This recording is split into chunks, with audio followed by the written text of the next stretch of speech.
राम रमा रमणम समनम भवताप भयाकुल पाहि जनम अवधेश सुरेश रमेश विभु शरणागत मागत पाई प्रभु। इस वक्त हम मौजूद हैं राम जन्मभूमि तीर्थ स्थल पर और मेरे पीछे आप देख सकते हैं ये जो मंदिर का भव्य राम मंदिर का निर्माण हो रहा है।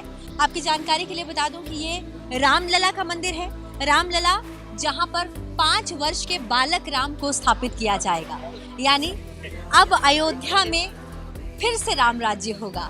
आइए उस स्थान की विशेषताओं से आपको रूबरू कराते हैं और आपको कराते हैं भव्य राम मंदिर के भव्य दर्शन।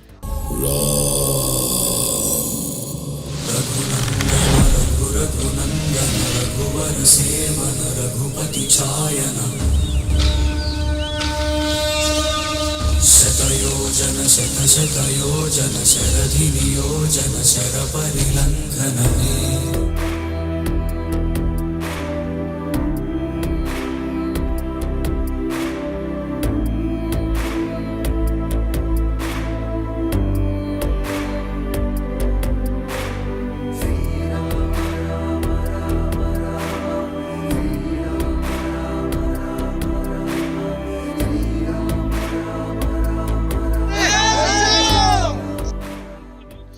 किसी भी कंस्ट्रक्शन साइट पर की जाने वाली कंस्ट्रक्शन की मजबूती कितनी होगी, ये इस बात पर निर्भर करता है कि उस कंस्ट्रक्शन के दौरान किन किन चीज़ों को प्रयोग किया गया है। और जब हम इस भवन के विषय में बात करते हैं तो रामलला का ये भव्य मंदिर सिर्फ पत्थरों पर टिका हुआ है। जी हाँ, यहाँ पर सीमेंट और कंक्रीट का प्रयोग नहीं किया गया और ना ही लोहे का प्रयोग किया गया है। इस भवन के निर्माण में सिर्फ पत्थरों का प्रयोग किया गया है और इसके साथ कॉपर का प्रयोग किया गया है, यानी कि पत्थर को पत्थर की ही बनी जंजीर से जोड़ा गया है और यही इसकी मजबूती को बयां करती है। और ये कहा जा रहा है कि इसकी उम्र हजारों हजार साल है, क्योंकि ये किसी लोहे, कंक्रीट, सीमेंट या फिर ईंट पर निर्भर नहीं।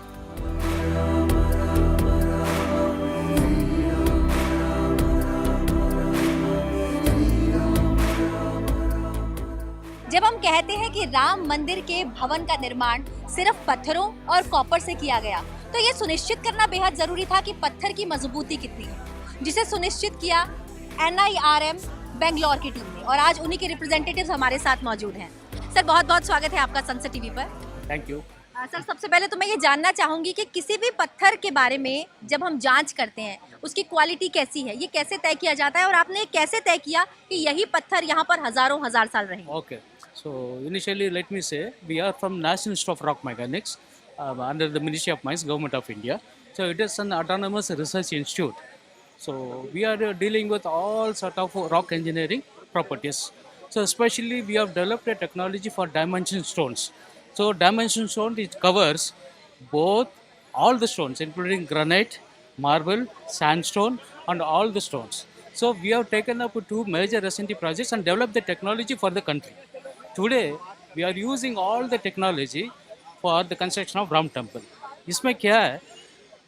Initially the idea was to make a monument out of a natural stone. So उसमें क्या था? 1000 years का life के लिए तो ये planning किया. So the best option is the natural stone. इसमें क्या है? Granite is a igneous formation which is one of the formation which has been used everywhere. So this has got indefinite lifetime. This is not going to corrode. This is not going to, deteriorate in any case. So all the stones we have used for the foundation is granite and granite family.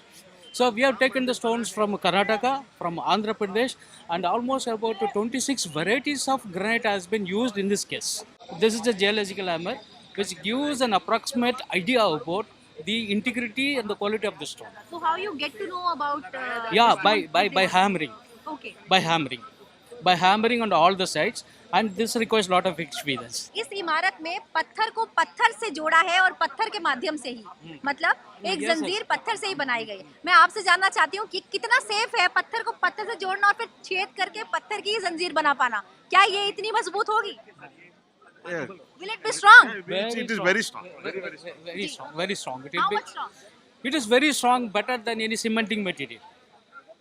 Because the interlocking arrangement was इसमें जो हो रहा है, that is very strong. How much people were involved in these testing stones?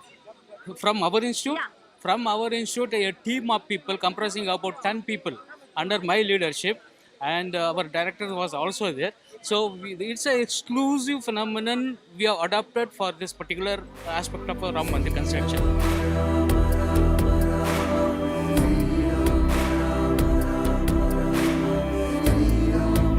Shri Ram Janmabhoomi trust के structural design manager, या ये कहें कि इस पूरे स्ट्रक्चर को कैसे डिज़ाइन करना है, ये जिन्होंने तय किया वो आज हमारे साथ हैं और श्री राम जन्मभूमि ट्रस्ट को रिप्रेजेंट करते हैं। हमारे साथ गिरीश जी हैं। गिरीश जी, बहुत बहुत स्वागत है आपका संसद टीवी पर। जय श्री राम। सबसे पहले तो ये कल्पना कर पाना, रामत्व संसार में उसमें राममय जो फील है उसे लेकर आना और फिर उसका भव्य भवन निर्माण, ये एक बहुत बड़ी चुनौती भी है और उसके लिए बहुत श्रद्धा आस्था भी चाहिए। तो ये जो कार्य है ये कितना चुनौतीपूर्ण रहा आपके लिए? देखिए, सबसे पहले तो मैं माननीय अशोक जी सिंघल की स्मृति को त्रिवार वंदन करता हूँ, क्योंकि उनका जो योगदान इस पूरी मूवमेंट में रहा हुआ है उसका तो वर्णन ही नहीं कर सकते। और अशोक जी का जो सपना था कि मंदिर यहीं पर बनाएंगे और भव्य मंदिर बनाएंगे, तो उसको साकार करने का काम केवल हम लोगों का है।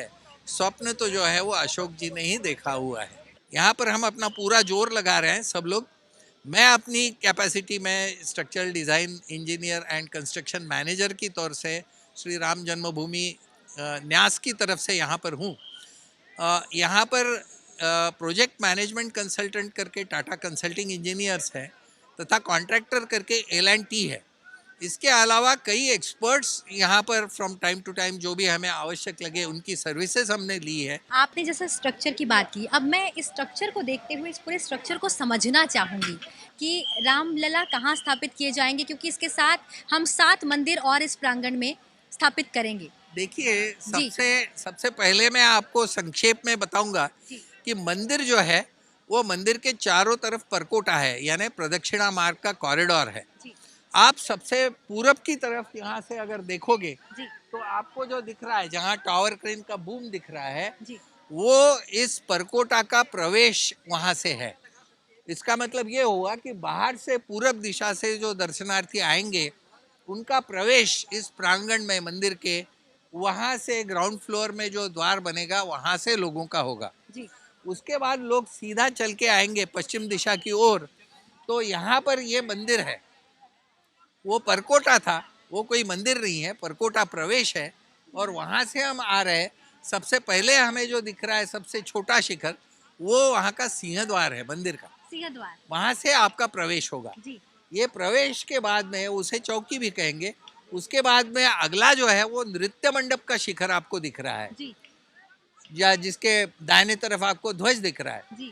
इसके बाद में अगला जो आएगा वो रंग मंडप होगा। रंग मंडप के बाद में और आप आगे जाओगे, इसी ईस्ट वेस्ट एक्सेस में पश्चिम की दिशा में आप जाओगे तो वहाँ पर गृह मंडप या गुड़ी मंडप वहाँ पर रहेगा। ये मंदिर वैसे तो सबसे अलग है, लेकिन यहाँ पर पूजा अर्चना, ये जो नित्य प्रक्रियाएं होंगी वो किस तरह से अलग होंगी जो कहीं नहीं होंगी? देखिए, सबसे पहली बात तो ये है कि ये पूरे संसार में एकमेव द्वितीय ऐसा मंदिर रहने वाला है, क्योंकि जन्म प्रभु का यहाँ पर हुआ है रामलला का, तो यह तो एक ही जगह है। हालांकि पूरे संसार में प्रभु राम छाए हुए हैं, किंतु उनका जन्म मनुष्य रूप में जब लिया है तो वो यहीं लिया है। तो इसके बराबरी का दूसरा कोई मंदिर हो ही नहीं सकता। अब दूसरी बात ये रही कि यहाँ पर जो अलग अलग होंगे विधि होंगे पूजा के, तो उसमें रामलला का विग्रह जो है वो जो अचल स्वरूप का है, उसके अलावा चल स्वरूप का भी रहेगा। जो आज अस्थाई मंदिर में जो मूर्तियां हैं वो चल स्वरूप की रहेंगी। उनकी भी प्राण प्रतिष्ठा वहाँ पर जो है मंदिर की होगी, उस समय वे भी रहेंगे और उन्हीं के ऊपर पूरे जो है वो पूजा संस्कार उन मूर्तियों पर किए जाएंगे। भगवान श्री राम का ये जो प्रांगण है, जो भव्य रामलला का मंदिर है, ये सिर्फ राम मंदिर तक सीमित नहीं बल्कि सामाजिक समरसता का प्रतीक है। और इसी के बारे में बातचीत करने के लिए हमारे साथ हैं नरेंद्र जी। आइए इनसे जानते हैं कि किस तरीके से नरेंद्र जी इस पूरे प्रांगण को हम सामाजिक समरसता के तौर पर और एक स्पिरिचुअल हब के तौर पर देखें।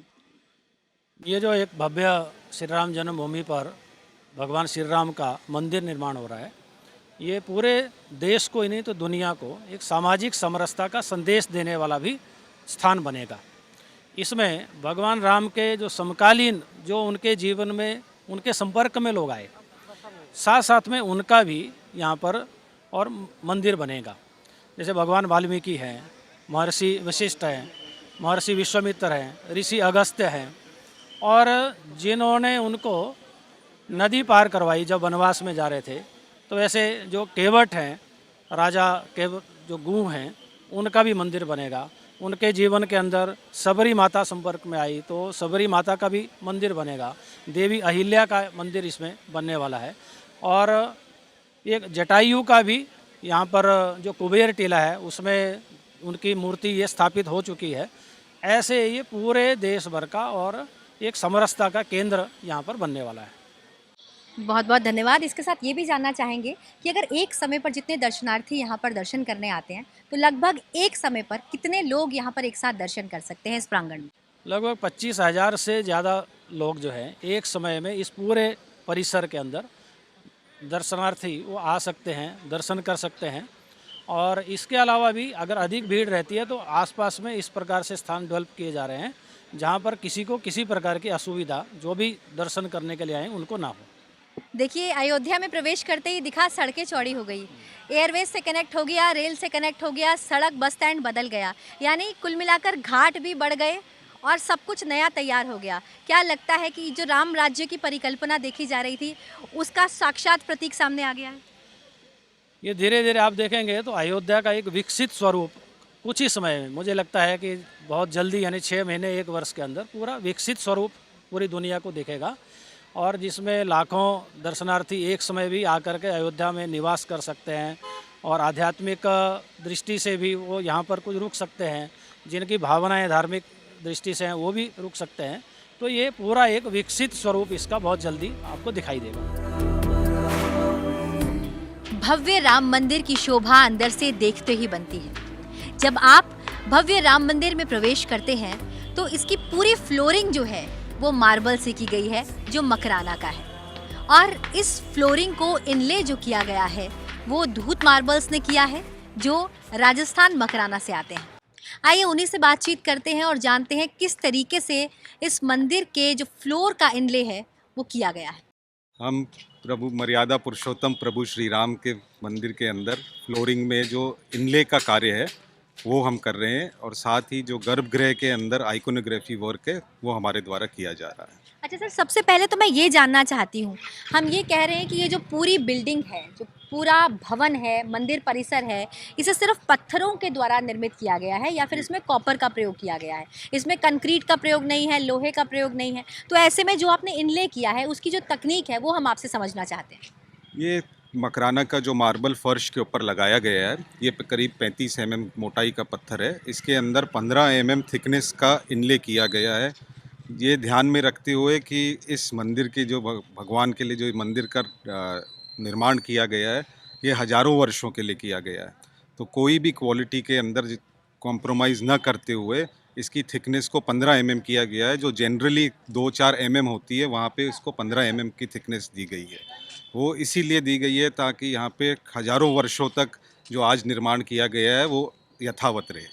अच्छा, अगर हम मकराना मार्बल की बात करें तो मकराना से जो मार्बल आता है कहते हैं वो बहुत सफ़ेद होता है, संगमरमर बहुत प्योर होता है, लेकिन संगमरमर की भी वैरायटीज़ होती हैं। तो अगर यहाँ मैं फ्लोर में जो आपने प्रयोग किया है मार्बल, उसके बारे में समझना चाहूँ तो कौन से तरीके मार्बल है और उसकी क्वालिटी सबसे अलग कैसे है? देखिए, यहाँ पे जो फर्श के अंदर मकराना वाइट का प्रयोग किया गया है तो वो फर्स्ट क्वालिटी वाइट मार्बल है, जिसको अनेक ब्लॉक्स की छटनी करके उसमें से काफ़ी कुछ वेस्टेज हटाते हुए उस मटेरियल को यूज़ किया गया है, जिसे आप top quality of white marble बोलते हैं। वो मंदिर के प्रांगण में इस्तेमाल किया गया।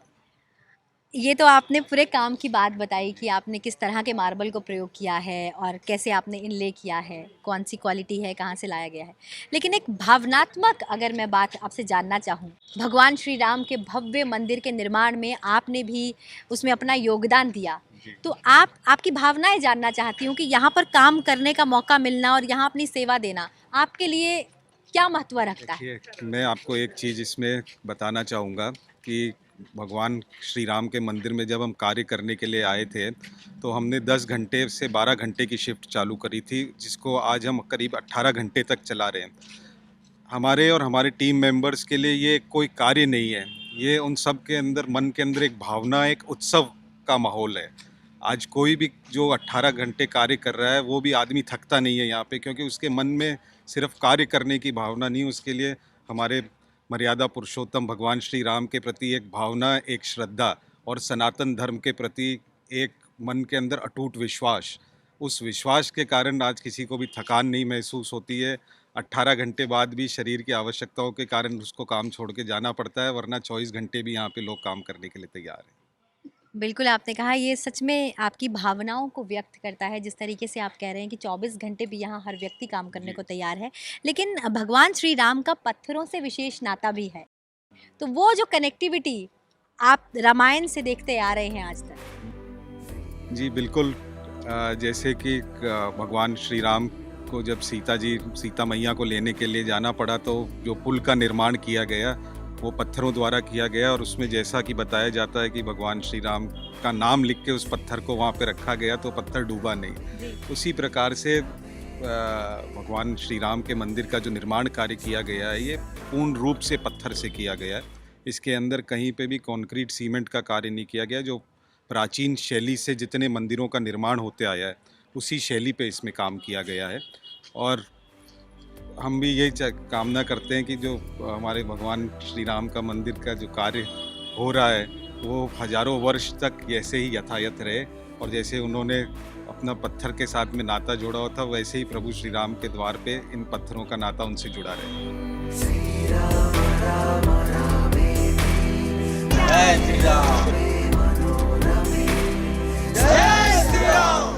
अब आपको उनसे रूबरू कराएंगे जिन्होंने ये ठान लिया कि नहीं करना है आराम, क्योंकि हमें करना है राम का काम।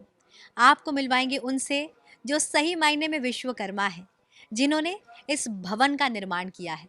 मिलवाएंगे आपको उन श्रमिक भाइयों से जो 24 घंटे की सेवाएं दे रहे हैं, क्योंकि वो जानते हैं कि वो श्री राम का काम कर रहे हैं। नमस्कार, क्या नाम है आपका? ब्रजेश कुमार सिंह। ब्रिजेश जी, आपने यहाँ पर राम जन्मभूमि में जो राम भवन का निर्माण है उसमें क्या योगदान दिया? यही हम गाड़ी चलाते हैं, पत्थर उथर उठा कर रखते हैं, जहाँ रखवाते हैं सब। कितने समय से काम कर रहे हैं आप यहाँ? हम तो अभी 1 महीना से हैं यहाँ। कैसा लग रहा है यहाँ काम करके? बहुत अच्छा लग रहा है।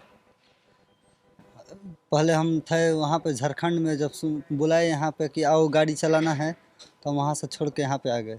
चलिए, वहाँ एक मंदिर में काम करने का सौभाग्य मिला है। कहाँ दूर दूर से आदमी आते हैं घूमने के लिए, हमको वहीं पर काम करने का मौका मिल गया, इसलिए हम वहाँ से छोड़ के आ गए यहाँ पे। आप बताइए, आपका क्या नाम है? मेरा नाम मोतीराम प्रजापति है। आप जो ये भवन निर्माण में काम कर रहे हैं, कितना समय हो गया आपको यहाँ काम करते हुए? मैं यहाँ 2 महीने से काम कर रहा हूँ बहन। मैं यहाँ सेवा में आया हूँ। यहाँ मेरा का जो भी सैलरी मिलेगा वो सैलरी में राम जन्मभूमि ट्रस्ट और हमारा वेद मंदिर आश्रम है उसमें दान करके जाऊँगा। एक भी पैसा घर लेके जाने वाला नहीं हूँ। क्या बात है, मतलब आप पूरी तरह से अपने आप को यहाँ समर्पित कर चुके हैं। हाँ, मैं श्रम दान करने आया हूँ बहन। वो जो कोई भी हो, पैसे का दान तो कोई भी कर लेगा, मैं श्रम दान करने आया हूँ। मेरा जॉइंट फैमिली है तो हम 5 भाइयों हैं, तो 5 ने मिल के ऐसा सोचा कि भाई एक भगवान राम का घर बन रहा है। अगर 1 महीने के लिए आया था मैं, अब ऐसा लग रहा है यहाँ आके कि मैं जब तक भगवान घर में बैठ नहीं जाएंगे तब तक मैं यहाँ से वापस घर नहीं जाऊँगा। क्या बात है, वाकई जो आपका जज्बा है उसको हम प्रणाम करते हैं, क्योंकि जब हम ये कहते हैं कि हम सबके राम हैं तो जाहिर सी बात है कि राम सेवा में सब आगे आ रहे हैं। और आप खुद देख रहे हैं जिस तरीके से ये श्रमदान करने गुजरात से यहाँ आए हैं, तो इनकी भावना हम साफ देख सकते हैं और आपकी भावना को हम नमन करते हैं। आप बताइए, क्या नाम है आपका? जयप्रकाश सिंह। जयप्रकाश जी, आप कहाँ से आए? हम महाराजगंज जिले से हैं। कितना समय हो गया आपको यहाँ काम करते हुए? 4 से 5 महीना। तो क्या क्या काम किया आपने इस दौरान? हम लोग फायर फाइटिंग का काम कर रहे हैं कि तो फायर फाइटिंग का काम तो बड़ा मुश्किल होता है, आग के साथ आप रोज खेल रहे हैं। तो इस दौरान क्या कोई चुनौती आपके सामने आई, कोई मुश्किलात आई कि हाँ ये काम बहुत मुश्किल लग रहा है? यहाँ काम करने में जो मन लग रहा है कि हम राम दरबार में काम कर रहे हैं, स्कूलों के कोई चुनौतीपूर्ण ऐसा नहीं लग रहा है। बहुत ही अच्छा अनुभव हो रहा है हमें। बहुत बहुत धन्यवाद। सौभाग्यशाली है बहन कि हमें ये राम जन्मभूमि में काम करने का मौका मिला। हम बहुत सौभाग्यशाली। मेरे से ज़्यादा मेरे परिवार वाले खुश हैं कि मैं 1 महीने के लिए आया था और यहाँ जब तक राम भगवान बैठ जाएंगे तब तक रुकूंगा, तो मेरे से भी ज़्यादा वो खुश है। बिल्कुल बिल्कुल। आप बताइए, आपका क्या नाम है? दिग्विजय सिंह, दिग्विजय जी, आप कहाँ से आए हैं? यही अयोध्या लोकल के हैं। अयोध्या के हैं, मतलब अयोध्या वासी हैं। आप तो पहले से ही राम की नगरी के हैं, तो अब रामलला की स्थापना हो रही है, तो आपको कैसा लग रहा है? बहुत अच्छा लग रहा है। अच्छा, आपसे मैं ये भी जानना चाहूँगी, देखिए मंदिर बन गया, भगवान राम की स्थापना हो गई, आप यहाँ कब से कार्यरत हैं? हमको 4 महीना हो गया। जी, तो ये बताइए अयोध्या में आप किस तरह का परिवर्तन देखते हैं, क्योंकि आप तो अयोध्या वासी हैं, तो भवन निर्माण से पहले कई तरह के आपने परिवर्तन देखे होंगे, कुछ वर्ष पहले आपने ये शहर देखा होगा, आज जब आप ये शहर देखते हैं तो आपको कितना अलग लगता है? सर बहुत अलग है, बहुत सारा परिवर्तन हुआ है। क्या परिवर्तन आया? सर जैसे सड़क हो गया, मंदिर अपना हो गया, ये तमाम चीज़ें बहुत ज़्यादा बदलाव हुई हैं। लगभग 4 या 5 महीने के अंदर बदलाव हुई है ये। कैसा लग रहा है आपको रामलला की सेवा करके? सर बहुत अच्छा लग रहा है, सेवा इसे चलता रहेगा जब तक राम जन्मभूमि पूर्णतः निर्माण नहीं हो जाता तब तक। बिल्कुल। मेरा नाम अरविंद कुमार है, मैं यहाँ पे सुपरवाइजरी का काम कर रहा हूँ। मैं लगभग 3 महीने से ज़्यादा हो गया यहाँ मेरा ऑन ड्यूटी करते हुए, और मैं बिल्डिंग मटेरियल में काम कर रहा हूँ इस समय, और जो शरणार्थियों के लिए जो बिल्डिंग बन रही है उसमें मेरा काम है। यहाँ पे काम करके हमको बहुत मेरा सौभाग्य है कि जो यहाँ मुझे काम करने का अवसर मिला, और मैं धन्य हो गया कि राम भूमि में हमने काम किया आकर। बहुत बहुत धन्यवाद। आप बताइए, क्या नाम है आपका? मेरा नाम आकाश है। आकाश जी, आप कहाँ से आए हैं? मैं हरियाणा से आया हूँ। राम राम। राम राम, जय श्री राम। कैसा लग रहा है यहाँ पर, कितना समय हो गया आपको? मेरे को यहाँ पे 2 मंथ हो चुके हैं। यहाँ पे मेरे को आके बहुत अच्छा लगा। यहाँ पे आने के लिए लोग पैसा खर्च करते हैं, हमको यहाँ पे आने के लिए पैसा भी दिया, किराया भी दिया, और कभी किसी भी धाम पर जाने के लिए सोचते हैं तो जाया नहीं जाता। यहाँ पे श्री राम ने खुद हमको यहाँ पे बुलाया है। अच्छा, एक बात बताइए, लोग जिस मंदिर में दर्शन करने आना चाहते हैं, आप उस मंदिर के निर्माण में अपनी सेवा दे रहे हैं, ये सोच के आपको कैसा लगता है? ये सोच के मेरे को ऐसा लगता है, मैं और तो किसी को मानता नहीं हूँ, लेकिन मैं अपनी किस्मत ये मानता हूँ कि मेरे को यहाँ पे आने का मौका मिला, बहुत अच्छा मिला। घर वालों ने भी मेरे को मना नहीं किया, पहले ये बोले कि इतनी दूर जाएगा, मेरा यहाँ से हरियाणा से 800 किलोमीटर है। घर वालों ने एक बार बोला कि देख ले, तुम्हारी मर्जी है। मैं कहा कुछ नहीं है, अपना राम है, श्री राम जो करेंगे वो अच्छा ही करेंगे, इतनी दूर है वो भी देखेंगे, कोई दिक्कत नहीं।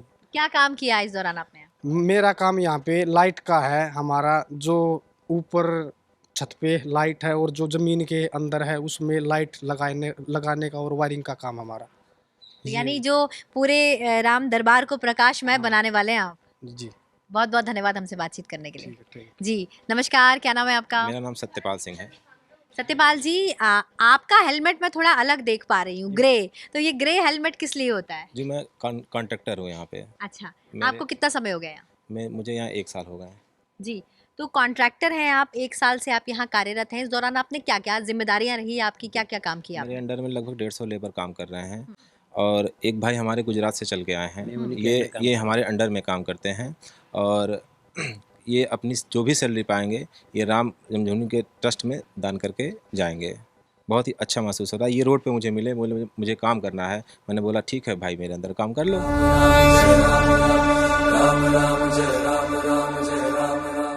किसी ने बहुत खूब कहा है, अंत में निकला ये परिणाम, राम से बड़ा राम का नाम।